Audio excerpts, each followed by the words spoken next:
बांधकाम कामगार उपायुक्त अमोल जाधव यांना परतूर पोलिसांकडून अटक. बांधकाम कामगारांच्या संसारोपयोगी साहित्याच्या संचात कोट्यावधींचा गैरव्यवहार. आतापर्यंत 1,79,00,000चा मुद्देमाल जप्त. जालना जिल्ह्यातील बांधकाम कामगारांच्या संसारोपयोगी साहित्याच्या संचामध्ये कथित गैरव्यवहार केल्याप्रकरणी बांधकाम कामगार उपायुक्त अमोल जाधव यांना परतूर पोलिसांनी अटक केली आहे. जिल्हा बांधकाम कामगार अधिकारी म्हणून कार्यरत असताना अमोल जाधव यांनी लाभार्थ्यांना वाटप करण्यात येणाऱ्या संसारोपयोगी साहित्याच्या संचामध्ये मोठा गैरव्यवहार केल्याचा आरोप आहे. जवळपास 100 ट्रक साहित्याचे संच लाभार्थ्यांना वाटप न करता ते खासगी व्यक्तींना विकण्यात आल्याचा पोलिसांचा तपास आहे.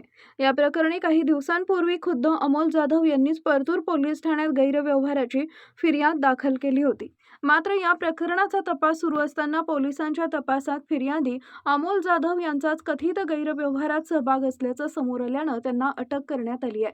त्यामुळे या प्रकरणात फिर्यादीच आरोपी झाल्यानं जालना जिल्ह्यात एकच खळबळ उडाली आहे. दरम्यान या प्रकरणात पोलिसांनी आतापर्यंत 1,79,00,000 मुद्देमाल जप्त केल्याची माहिती आहे. या प्रकरणाचा पुढील तपास परतूर पोलिसांकडून सुरू आहे.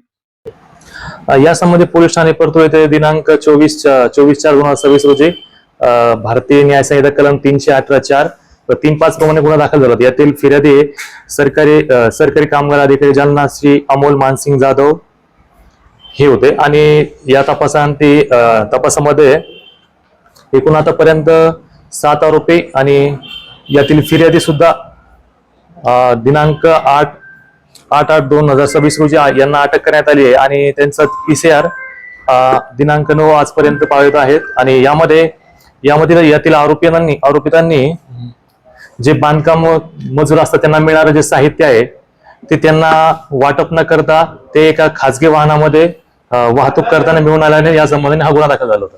सर, आतापर्यंत किती लाखाचा मुद्देमाल जप्त करण्यात आलेला आहे? आरोपीला अटक करण्यात आली.